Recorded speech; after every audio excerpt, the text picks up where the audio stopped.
പരിശുദ്ധ പിതാവ് ഫ്രാൻസിസ് മാർപ്പാപ്പ ഇറ്റലിയിലെ രണ്ടാമത്തെ ലാർജസ്റ്റ് ആശുപത്രിയും റോമിലെ ഏറ്റവും വലിയ ആശുപത്രിയുമായ ജെമല്ലി ഹോസ്പിറ്റലിൽ അഡ്മിറ്റഡ് ആയിട്ട് ഇന്ന് 19 ദിവസം തികയുകയാണ്. 12 വർഷം നീണ്ടു നിൽക്കുന്ന പേപ്പസിയിൽ പരിശുദ്ധ പിതാവ് ആദ്യമായിട്ടാണ് ഇത്രയും നീണ്ട നാളുകൾ ആശുപത്രിയിൽ ചെലവഴിക്കുന്നത്. ഇന്നലത്തെ പരിശുദ്ധ പിതാവിൻ്റെ ഗൗരവമായ, ഗുരുതരമായ, സങ്കീർണമായ ആരോഗ്യ പ്രശ്നങ്ങൾക്ക് ശേഷം നൽകിക്കൊണ്ടിരിക്കുന്ന ചികിത്സയോട് നല്ല രീതിയിൽ പ്രതികരിക്കുന്നുവെന്നാണ് മനസ്സിലാക്കുവാൻ സാധിക്കുന്നത്.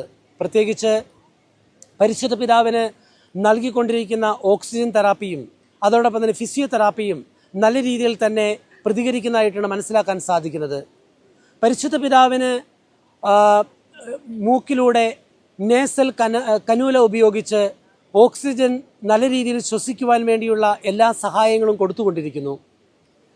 അതോടൊപ്പം തന്നെ പരിശുദ്ധ പിതാവ് ഇന്നലെ രാത്രി നന്നായി ഉറങ്ങുകയും ഇന്ന് നല്ല രീതിയിൽ വിശ്രമിക്കുകയും ചെയ്തുകൊണ്ടിരിക്കുന്നു എന്നാണ് മനസ്സിലാക്കുവാൻ സാധിക്കുന്നത്.